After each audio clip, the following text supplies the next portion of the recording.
이에 대해서 여기 농업 리더분들께 설명을 드릴 최대근이라고 합니다. 먼저 새해 복 많이 받으십시오. 네, 시작에 앞서서 간략하게 소개를 드리면 저는 원래 농업을 전공한 사람이 아니고 다른 전공을 하던 학생이었습니다.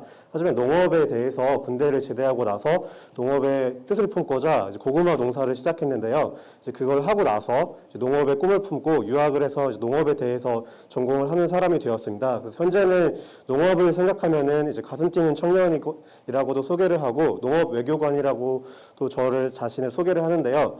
이제 한국에 와서 이제 파미너스라는 농산물 유통 플랫폼 회사를 설립을 하고 그 이후에는 이제 세계 농업 인공지능 대회에서 이제 디지로그라는 팀으로 참여를 해서 세계 3위라는 수상을 하였습니다. 그리고 현재는 디지로그 주식회사에서 부사장 역을 맡고 있습니다.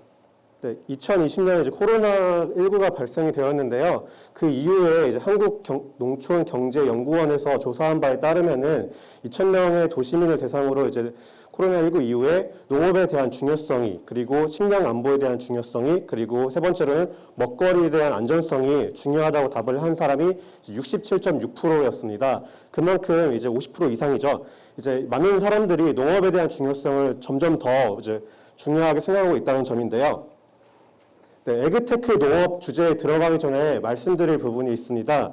이제 저도 이제 한 사람으로서 농업에 대해서 뛰어들게 된 계기를 설명을 드리려고 하는데요. 먼저 질문이 있습니다. 여러분들께서는 농업, 농촌이 소중하신가요? 라고 제가 질문을 드립니다. 여러분들 농업, 농촌이 소중하신가요? 네. 많은 분들이 네, 소중합니다라고 말씀을 하시죠. 그렇다면 여러분들의 자녀분들이 농업을 한다고 하신다면 바로 뛰어들게 하실 분 있으신가요? 네, 대부분 네라고 대답하시네요. 제가 기대했던 대답은 물음표였습니다. 저도 이제 아버지, 어머니의 아들로서 다른 전공을 하다가 농업을 뛰어들게 됐을 때 제가 2011년도였는데요. 그 당시만 하더라도 농업에 대한 인식이 그렇게 좋지 않았습니다. 농업이라고 하면은 3D라는 이제 인식이 강했는데요. 어렵고 힘들고 이제 하기 힘든 일을 왜 하냐였습니다. 하지만 이제 여러분들과 공감대를 형성하기 위해서 저도 이제 농업에 뛰어들게 된 계기를 먼저 말씀드리고 나서 이제 앞으로의 세계 농업 트렌드라든지 인공지능 농업에 대한 이야기, 그리고 창업가 정신에 대한 이야기를 말씀드리도록 하겠습니다. 제가 농업에 뛰어들게 된 계기는 이제 과거와 현재를 봤을 때, 과거에는 이제 이런 영화가 있죠. 원양소리라는 영화가 있습니다. 이제 할아버지가 소를 이제 데리고 밭에 나가서 하루 동안 이제 일을 하시면서 농촌 생활을 하신 건데요. 현재의 삶은 이제 많은 분들이 귀농을 하고 있지 않습니까? 젊은 친구들도 이제 귀농을 하거나 저와 같은 나이 또래대 30대 애들이 이제 귀농을 해가지고 지금 스마트팜을 창업한다든지 아니면 노지 재배를 하는 케이스가 점점 더 많아지고 있습니다.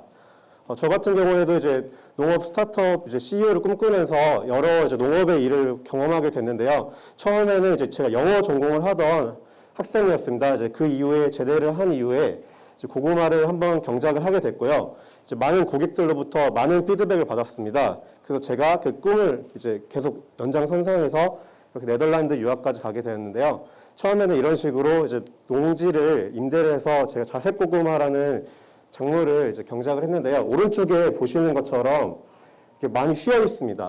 제가 학생이라 돈이 없었기 때문에 철물상이나 고물상에 가가지고 이렇게 중고로 된 온실을 이렇게 얻어와가지고 몇 달 동안 제가 이렇게 일일이 해봤는데요. 이 당시에 11년도에 그 태풍이 엄청 불어가지고 한 달 만에 이게 날아가 버렸습니다. 그래가지고 그래도 이제 자색 고구마를 열심히 경작을 해서 좀 좋은 경험을 했었는데요. 네, 이런 식으로 처음에는 비닐봉지에 판매를 했었었는데 이제 마케팅 측면에서 다른 방면을 이제 모색해야겠다 해서 이런 식으로 오른쪽에 특수 이제 제작 박스를 통해서 판매를 진행했었고요.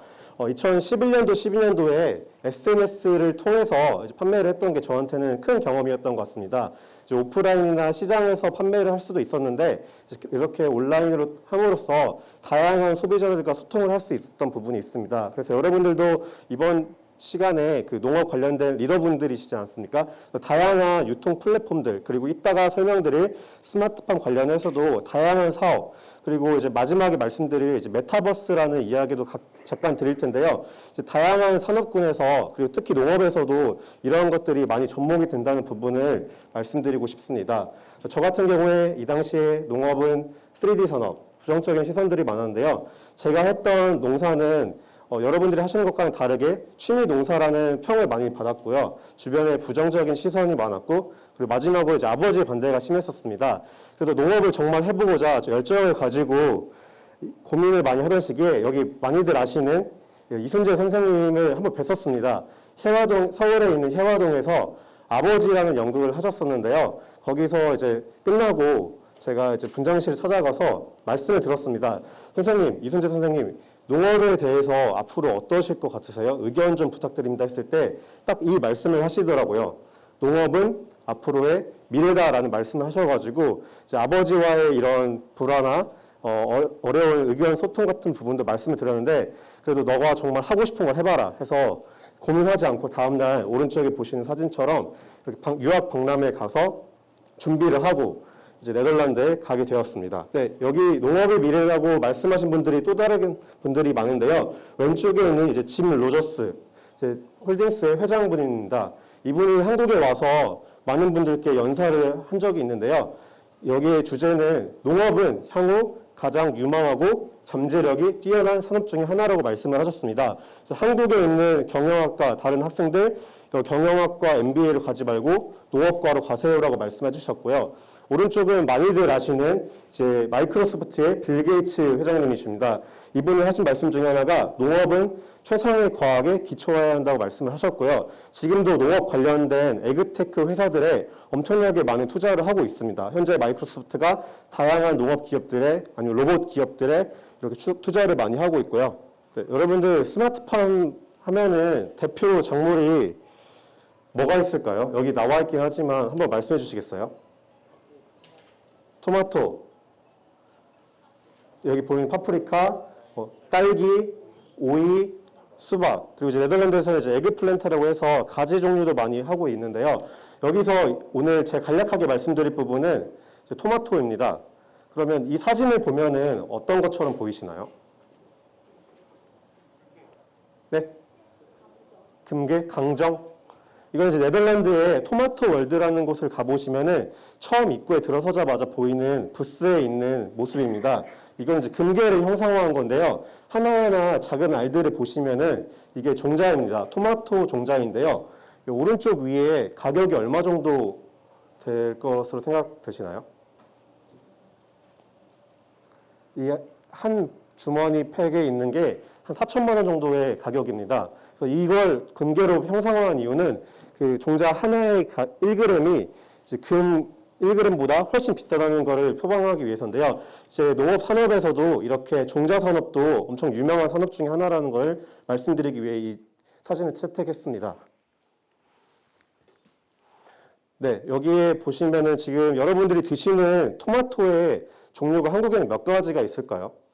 완숙 토마토, 방울 토마토, 대조 토마토, 짭짜리 토마토 여러 가지가 있잖아요.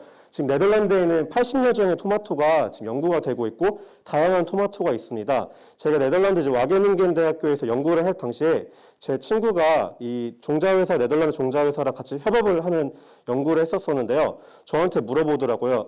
야, 너는 동양인이니까 혹시 우리 종자회사에서 매운맛 토마토를 만들면은 살 의향이 있니? 물어보더라고요. 그만큼 다양한 소비자의 그 니즈에 따라서 이렇게 다양한 크기, 다양한 맛, 다양한 색깔의 토마토들을 이렇게 개발하고 있습니다. 여러분들 이제 이따가 시간이 남으면은 여러분들께 퀴즈를 드릴 텐데요. 이제 퀴즈 요즘에 날씨가 많이 춥잖아요. 그래서 퀴즈를 1등 하신 분에게는 따뜻한 아메리카노를 선물해 드리겠습니다. 이거 잘 보시면은 이따 문제에 나오거든요. 여러분들 다 아시는 거지만 작물을 재배할 때 필요한 조건들이 뭐가 있을까요? 이걸 말씀드린 이유는 이따 제가 나갔던 그 세계 농업 인공지능 대회에 이 부분들이 엄청 중요한 이유이기 때문입니다. 자, 그러면 작물을 재배할 때 필요한 조건, 가장 기본적인 조건, 물, 바람, 토양, 햇빛, 네, 햇빛 중요하죠. 네, 맞습니다. 온도, 비료, 그다음에 마지막 식물이 광합성을 할 때 뭐가 필요하죠? 이산화탄소죠. 네, 맞습니다. 감사합니다. 네, 말씀해 주신 것처럼 햇빛, 온도, 이산화탄소, 물, 습도 등이 있습니다. 이 부분들이 저희가 농업인공지능 대회 나갈 때 이 부분들이 엄청나게 중요한 조건이었고요. 여기 스마트팜 온실을 지금 혹시 운영하고 계시는 분 있으신가요? 아마 계실 것 같은데. 네네. 스마트팜 온실을 운영할 때 외부에 가보시면 이렇게 외부 기상 센서가 있습니다. 그래서 외부의 광이라든지 풍향 풍속이라든지 외부 온도라든지 우적 센서들을 이렇게 센서들을 통해서 체크를 할 수가 있고요. 실내 내부로 들어가시면은 왼쪽에 보이시는 것처럼 이제 관엽상이라고 하죠. 온습도를 측정을 할 수가 있고 오른쪽에 천창과 측창을 통해서 이제 습도나 온도를 조절할 수가 있습니다. 네, 그리고 왼쪽에는 이제 양액 시스템이고 오른쪽에는 관수 시스템인데요. 양액이라고 하면은 아까처럼 비료 같은 식물이 먹을 양분을 제조를 해서 오른쪽에 있는 제가 손가락으로 가리키고 있는 드리퍼라는 구멍을 통해서 이제 공급이 되는데요. 여기 보이시는 것은 이제 인공 배지입니다. 인공 토양이라고 하는데요. 이거는 지금 락쿨이라고 합니다. 안면 배지를 통해서 이런 식으로 스마트팜 온실 내에서는 토양 대신에 이렇게 인공 배지를 통해서 재배가 되고 있고요. 온실 위에를 보시면은 이렇게 스크린이 두 가지 종류가 있습니다. 하나는 에너지를 세이빙할 수 있는, 아낄 수 있는 스크린이고요. 하나는 여름철에 누적 광량이 엄청나게 높으면은 그거를 받아주기 위해서, 막아주기 위해서 하는 이제 스크린이 하나 있고요. 오른쪽에는 아까 제가 말씀드렸던 고압 나트륨 등이라는 등이 있습니다. 이제 HPS 등이라고 하는데요. 그 네덜란드나 뭐 덴마크, 스웨덴의 경우에 겨울철에는 해가 오후 4시 정도면 저녁이 되거든요. 그래서 작물들에 있어서 광이 더 필요한 작물들은 이런 식으로 이런 인공광을 통해서 이제 햇빛의 역할을 하고 있습니다. 네, 왼쪽에 보시는 거는 이제 수정발, 토마토나 딸기, 뭐 파프리카에서 이용을 할 수가 있고요. 이런 스마트팜 내부에서는 이런 오른쪽에 있는 환경 제어 시스템을 통해서 지금 식물에 있는 상태나 아니면 온도, 습도 이런 다양한 변수들을 확인할 수가 있습니다. 저희가 인공지능 대회 때에도 이런 시뮬레이터나 이런 프로그램을 통해서 저희가 제어를 했었습니다. 네, 이제 본론으로 들어가서 제가 농업 트렌드라든지 창업가 정신에 대해서 말씀을 드리려고 하는데요. 이제 그걸 들어가기에 앞서 농업 강국 네덜란드입니다. 그럼 여러분들은 혹시 그 국가의 이미지가 국가의 경쟁력, 즉 뭐 사회적인 효과, 경제적인 효과, 문화적인 효과를 통해서 국가에 대한 경쟁력이 높아지는데요. 여러분들은 프랑스라는 나라를 들었을 때 어떤 게 제일 먼저 생각나시나요? 프랑스라는 나라의 이미지. 와인, 예술. 엄청 큰 탑이 있죠. 에펠탑. 네. 여기 보시면은 네, 프랑스라는 나라는 떠오르는 저희 머릿속의 이미지가 에펠탑, 오른쪽에 있는 뭐 베르사유 궁전 거리, 발전소, 아까 말씀해 주신 와인이 있는데요. 프랑스 나라 자체도 이런 예술적인 나라이긴 하지만 농업적으로 엄청나게 강국입니다. 와인 산업이라든지 아니면 종자 산업이 강한 나라이고요. 그렇다면 미국이라는 나라는 딱 들었을 때 어떤 생각이 들으시나요?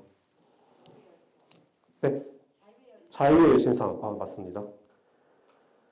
그리고 요즘에 전기차 타시는 분들 계시나요? 테슬라 떠오르시고요. 네.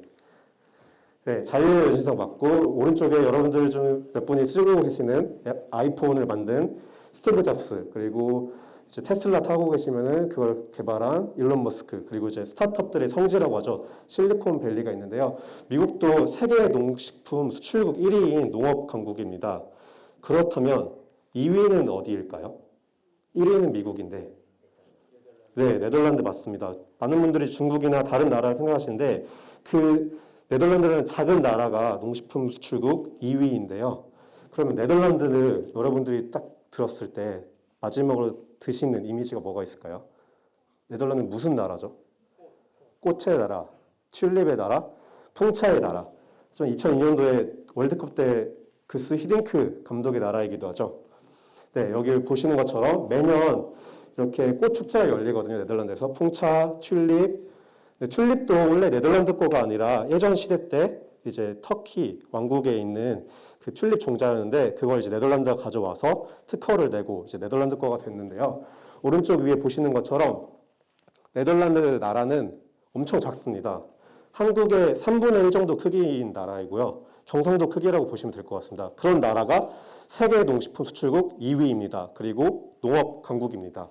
그 배경에는 여러 가지가 있지만 뭐 와게닝겐 대학교 아니면 푸드밸리나 시드밸리 그리고 스마트팜 산업이 있을 텐데요. 여기에 대해서 네덜란드 농업이 강한 이유를 간략하게 한번 설명을 드리겠습니다. 처럼 많은 국가의 인사들이 네덜란드에 오셔서 이렇게 농업에 대한 이야기나 네덜란드가 농업이 강한 이유를 많이 들으시는데요. 저도 이제 7년 동안 있으면서 이제 많은 분들을 만나 뵙고 이제 농장도 많이 만나 뵙고 농업 기업도 인터뷰를 많이 했었었는데요. 제가 고민을 많이 했었습니다. 왜 이렇게 작은 나라가 농업에 있어서 이렇게 강한가 했는데요. 이제 많은 이유들이 있지만 뭐 민족성도 있겠고 사회 인프라도 있겠고 이제 이 사람들의 창업가 정신 측면도 있는데요. 한번 설명을 드리겠습니다. 네, 한국보다 작은 나라지만 토마토 단위 면적당 생산량은 세계 탑입니다. 이렇게 온실에서 IT를 이용한 효과적인 환경 제어 관리를 하고 있는데요. 왼쪽에 보시는 것처럼 이제 토경에서 하는 토마토 재배와 이렇게 네덜란드에서 지금 한국에서 물론 많이 하고 계시지만 스마트팜을 통해서 효과적으로 환경 제어 관리가 가능합니다. 그렇다면 노지 재배와 이렇게 시설 재배를 비교했을 때 시설 재배, 스마트팜 재배의 장점들이 뭐가 있을까요? 환경 제어 맞습니다. 그리고 생산성이 높다. 네. 네, 균일하게 맞습니다. 네, 연중 생산량이 향상된다는 점, 자원 소비 절감 측면인데요. 이 부분이 엄청나게 중요합니다. 이제 저희가 농업 인공지능 대회 나갔을 때도 평가 지표 중에 하나가 이게 제일 중요한 측면 중에 하나였는데요. 이제 영어로 하면은 이제 RUE라고 합니다. Resource Use Efficiency인데 자원 소비를 절감. 이거는 다음 장에 바로 설명을 드리겠습니다. 그래서 스마트팜이 노지 재배에 비해서 이런 장점들이 있는데요. 뭐 짧은 수확 주기, 상추 같은 경우에도 노지에서는 오래 걸릴 거를 뭐 시설 재배나 아니면 수직 농장에서는 더욱더 짧게 가져갈 수 있다는 장점이 있고요. 온습도 관리가 효과적, 아까 말씀해 주신 환경 관리가 효과적이라는 점입니다. 그리고 병충해가 예방이 되고 있습니다. 네, 자원 소비 절감 측면에서 이렇게 토마토를 재배할 때 물 소비량이 중국보다는 30배를 절약할 수 있고요. 네덜란드의 경우 미국보다는 15배를 절약합니다. 네덜란드 같은 경우에 나라도 작고 척박한 땅인데요. 이러한 천연 자원들을 사용할 때 최저로 이제 사용을 해서 생산성을 높이는 데 초점을 맞추기 때문에 지금 이런 제가 아까 말씀드린 에그테크라는 농업이 발전하게 된 계기였습니다. 네, 네덜란드 농업이 강한 뿌리들이 있는데요. 총 뭐 5가지, 6가지가 있습니다. 여기에 EER 시스템이라고도 하는데요. 이거는 이제 Education, Extension, Research라는 시스템이 통합된 부분입니다. 그래서 쉽게 말하면 한국에 있는 대학교, 예를 들어서 뭐 한국농수산대학교라고 하면요. 그 대학교와 그 근교에 있는 농촌진흥청 아니면 여기 충남 보령에 있는 농업기술센터가 그 이런 농부분들, 여러분들 같은 이제 리더분들 아니면은 기업분들과 함께 하나의 시스템으로서 이제 삼위일체가 돼가지고 진행을 하는 거거든요. 실례로 네덜란드 와게닝겐 대학교에 다니던 학생이 아이디어를 냈습니다. 그 아이디어가 뭐냐? 우리가 온실에서 많은 자원들을 낭비하고 있지 않느냐? 그래서 우리가 지열 히트펌프를 뭐 아래 지하 2km 정도를 1.7km 정도를 파서 그거를 여름에는 시원하게, 겨울에는 따뜻하게 할 수 있는 이런 아이디어를 냈거든요. 한국에서였으면은 학부생 친구의 아이디어가 뭐 이렇게 사장될 수 있는 부분이 많았는데 여기에서는 이렇게 3가지의 시스템이 함께 작용을 하기 때문에 이 교수분이 그 기업에 있는 아니면 농업에 있는 그 농장주분과 미팅을 하고 그 이후에는 이제 연구기관과 함께 예를 들어서 여기 농업기술센터 분들과 함께 프로젝트가 진행이 돼서 실제로 그 모델들을 만들고 지금 많은 농가들이 사용하는 모델로 구축이 되었고요. 그리고 네덜란드 농부 자체가 여러분들처럼 리더십도 강하고 그리고 자질이 엄청나게 좋습니다. 그래서 네덜란드뿐만 아니라 영어 그리고 다양한 농업에 대한 지식 이해도가 엄청 높고요. 그리고 물류 인프라나 지리적 이점이 엄청 좋은 나라입니다. 그래서 네덜란드 근교에 프랑스, 독일, 벨기에, 영국 이제 다양한 부자 국가, 부자 도시들이 많아서 이 육로나 해상이나 비행기를 타고 수출을 용이하다는 점이 있습니다. 그 배경에는 이제 물류 인프라와 네덜란드에 크게 협동조합이 있는데요. 원예, 화해, 그리고 축산 쪽의 협동조합을 통해서 이렇게 많은 수출을 이루어내고 있습니다. 그리고 이제 제가 3년 전에 이제 코로나 전에 탄자니아를 이제 친구를 보러 갔었는데요. 거기 차를 타고 가보니까 그 아프리카 이제 뭐 탄자니아, 잠비아 이런 회사보다 네덜란드 회사들이 엄청 많이 들어와 있더라고요. 다 네덜란드어고 네덜란드 농장이어서 한번 제가 물어본 적이 있습니다. 왜 탄자니아인데 네덜란드 회사들이 많냐 물어보니까 네덜란드에 있는 종자 회사들이 여기에 많이 플랜트 스테이션을 많이 세워놓고요. 아니면 네덜란드에서는 인건비가 비싸기 때문에 탄자니아에서 기후가 좋아서 그 온실 안에서 장미나 이런 화훼 작물들을 키워가지고 그걸 네덜란드로 가지고 와서 그걸 재포장해서 다시 영국으로 엄청 비싼 가격에 수출을 하는 겁니다. 그래서 그런 배경에서 세계 농식품 수출국 2위가 될 수 있었고요. 마지막으로는 이제 경제 규모화인데요. 1919년 정도에 이제 경제 규모화를 시작을 함으로써 척박한 땅에도 이제 네모나게 이제 스마트팜을 건축하기 좋은 땅들로 이제 만들었습니다. 그런 배경에서 이제 네덜란드 농업이 강하게 될 수 있던 이유이고요. 네, 또한 이제 네덜란드 농업의 원동력 부분을 말씀드리면서 창업가 정신에 대한 측면도 이제 말씀을 드리도록 하겠습니다.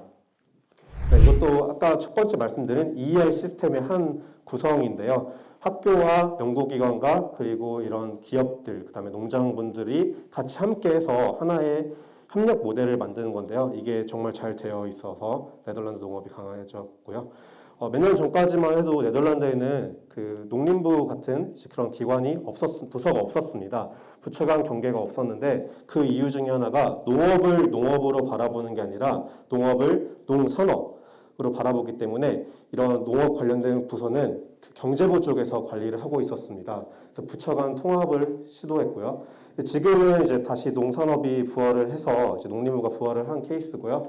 이만큼 여기 네덜란드는 농업 자체만을 바라보는 게 아니라 농산업으로 바라보는 게 이 네덜란드 농업의 강한 이유 중에 하나입니다.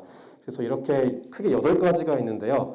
모든 산업군 하나하나가 이렇게 연결이 되어 있습니다. 왼쪽에 시드밸리, 푸드밸리가 있는데요.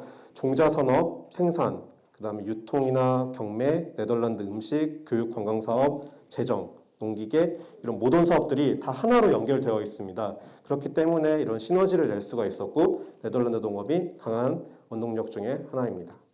네, 그리고 제가 오늘 말씀드리고 싶은 창업가 정신인데요. 제 창업가 정신이라고 하면은 이제 기업의 입장에서 계속적인 아이디어, 도전 정신이라고 말씀드리는데 이 네덜란드 사람 자체도 예전에는 보호주의 시절에는 그런 마인드보다 시장 지향주의로 갔을 때 이제 무역, 대항해 시대라고 하죠. 그 당시에 이런 기업가 정신 DNA가 확산되었고요. 크게 4개로 제가 요약을 해보았는데요. 첫 번째는 새로운 시장을 보는 통찰력입니다. 그래서 제가 조금 이따가 설명드릴 이런 세계농업 인공지능 대회도 남들은 이런 생각을 안 할 때 그냥 지나칠 때 이거를 잡고 지금 벌써 대회가 세계농업대회 3회가 열리고 있거든요. 그만큼 이렇게 새로운 시장, 농업에 대한 미래, 트렌드를 이끌어가고 있고요. 두 번째로는 위기를 기회로 탈바꿈하는 능력입니다. 네덜란드 나라 자체가 아까도 말씀드렸다시피 한국의 3분의 1 크기밖에 안 되는 나라인데 이렇게 그런 걸 기회로 바꾸고 다른 나라의 농업 관련된 기술들을 수출을 하고 있습니다. 그리고 세 번째로는 고객을 감동시키는 마음가짐이 엄청나게 잘 되어 있고요. 그리고 네 번째는 현실적인 마인드가 탑재되어 있습니다. 네, 또 다른 이제 여기 구체적으로 들어가 보면 미래를 보는 통찰력으로 말씀드렸었는데요. 지금 저희가 생각할 때 앞으로의 10년 동안에 일어날 농업의 변화는 지난 반세기 동안 일어났던 농업의 변화보다 훨씬 빠르게 변화할 것으로 예상이 되고 있는데요. 이것도 이제 미래를 보는 통찰력 중에 하나라고 말씀드리고 싶습니다. 네, 창업가 정신에서 여러분들 이제 리더분들께 말씀드리고 싶은데 지금 경영체를 운영하시거나 농장을 운영하시거나 다른 사업을 하시는 분들이 많으실 텐데요. 제가 이 창업가 정신을 배웠을 때 느꼈던 거가 나 자신에게 질문을 해보는 게 제일 좋은 것 같습니다. 그래서 이제 영어로는 why라는 표현인데요. 왜라는 질문을 계속 하다 보면은 결국 점점 더 구체적으로 변하게 되는 그리고 자기가 해야 할 부분이 점점 더 마음속에 들어오는데요. 이제 why라는 말을 계속하면은 이제 why not이 되거든요. 왜 안 돼라는 느낌으로 이제 새로운 아이디어가 생각하게 되고 앞으로의 미래를 보는 통찰력이 세워지는 것 같습니다. 이제 왼쪽과 오른쪽이 있는데요. 그래서 다른 유튜브에서 이제 비교해 주신 거를 이제 가져와 봤는데 왼쪽은 창업가입니다. 창업가 정신을 가진 창업가이고 오른쪽은 소위 말하는 사업가입니다. 창업가와 사업가의 경계가 한 끗 차이인데요. 왼쪽에 보시는 것처럼 창업가의 특징은 성향이 직관적 판단에 의존합니다. 아까처럼 이제 Y라는 물음도 엄청 많이 하고요. 이런 접근 방식 자체가 원자적인 문제 인식을 방식으로 채택을 하고 있습니다. 그리고 오른쪽에 이제 현재 애플을 이끌고 있는, 왼쪽은 스티브 잡스 젊은 시절의 모습이고요. 오른쪽은 지금 현재 애플을 이끌고 있는 팀 쿡의 모습입니다. 그래서 계산적 판단에 의존을 하는 성향이 있고 거시적인 문제 의식을 하는데요. 이제 여러분들처럼 리더분들은 물론 오른쪽에 있는 소양도 포함이 되지만 이런 식으로 이제 성향이나 접근 방식이 창업가 정신, 미래를 바라보는 통찰력 측면을 가지시는 게 앞으로의 현재의 농업보다 미래의 농업에 대해서 점점 더 많이 습득을 하시고 또 다른 일들을 펼치는 데 이런 창업가 정신이 중요하기 때문에 이렇게 슬라이드 한번 추가해 봤습니다.